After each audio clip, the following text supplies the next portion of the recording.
क्या आपको पता है कि भारत में सर्वोच्च या सर्वाधिक उच्च मानव विकास सूचकांक किस राज्य का है? क्या आपको पता है कि मानव विकास सूचकांक की गणना किस संगठन द्वारा होती है? विकासशील देश और विकसित देशों में क्या अंतर है?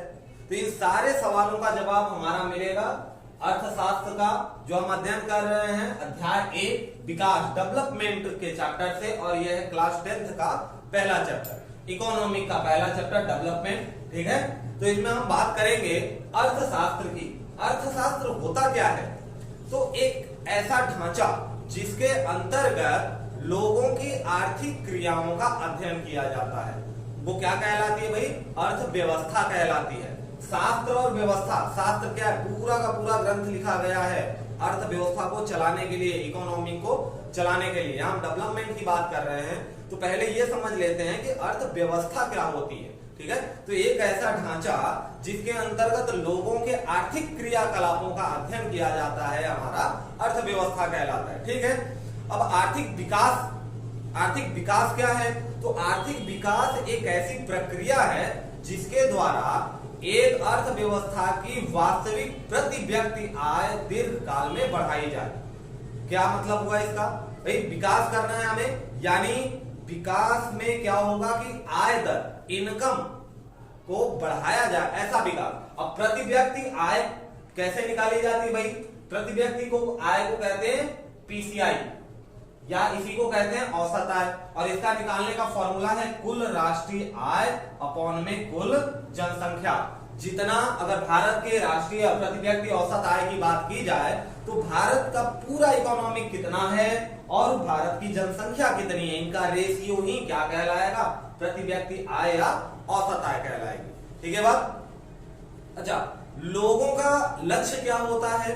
तो लोगों या समूहों का लक्ष्य है कि अधिक से अधिक आय को पाना। ठीक है, इसके अतिरिक्त आय के साथ साथ और क्या चीजें चाहिए होती हैं? बराबरी, समानता, स्वतंत्रता, सुरक्षा, आदर और प्रतिष्ठा, मान सम्मान, ये सब चीजें चाहिए होती हैं। तो व्यक्तियों का और संगठनों का ये लक्ष्य होता है कि आय के साथ साथ हम आदर, सम्मान, बराबरी का दर्जा, स्वतंत्रता और सुरक्षा का भी भाव मन में ले आए या फील करें। ठीक है, प्रति व्यक्ति आय तो आपने देख ही लिया। ठीक, इसी को औसत आय भी कहते हैं। अच्छा, देशों के मध्य विकास को नापने के लिए क्या किया जाता है भाई? तो किसी भी देश के विकास को नापने के लिए औसत आय के साथ सार्वजनिक सुविधाओं की उपलब्धता। भाई कोई देश कितना खुशहाल है, कितना क्या है, सिर्फ उसके आय पे ही डिपेंड नहीं है। आप कितने खुश हैं ये सिर्फ आपके इनकम पे डिपेंड नहीं है, इनकम को कहां पे इन्वेस्ट कर रहे हैं। ठीक है, तो देशों के मध्य विकास को जो नापने के लिए औसत आय के साथ सार्वजनिक सुविधाओं की उपलब्धता और स्वास्थ्य सेवाएं, जन्म व मृत्यु दर और जीवन प्रत्याशा, प्रदूषण मुक्त वातावरण आदि मानकों का भी प्रयोग किया जाता है। इसमें एक शब्द है जीवन प्रत्याशा, और बाकी तो शब्दों का आई होप के अर्थ समझ में आ रहा होगा, जैसे स्वास्थ्य सेवाएं, तो स्वास्थ्य संबंधित सेवाएं, ठीक है, हॉस्पिटल आदि सुविधा। यहाँ जीवन प्रत्याशा का मतलब ये है कि जीवन की दर क्या है। जन्म और मृत्यु दर एक अलग है। ठीक है, कि इतने जन्म ले रहे तो इतने मृत्यु हो रहे, ये जन्म और मृत्यु दर हो गई। जीवन प्रत्याशा का मतलब है कौन व्यक्ति कितनी लंबी अवधि जीता है, जीवन की जीने की अवधि को जीवन प्रत्याशा कहेंगे सीधे शब्दों में। क्लियर है बात? अब प्रत्येक देश की अगर आय की, औसत आय की अगर गणना की जाए तो वो गणना किस मुद्रा में होती है? डॉलर में होती है।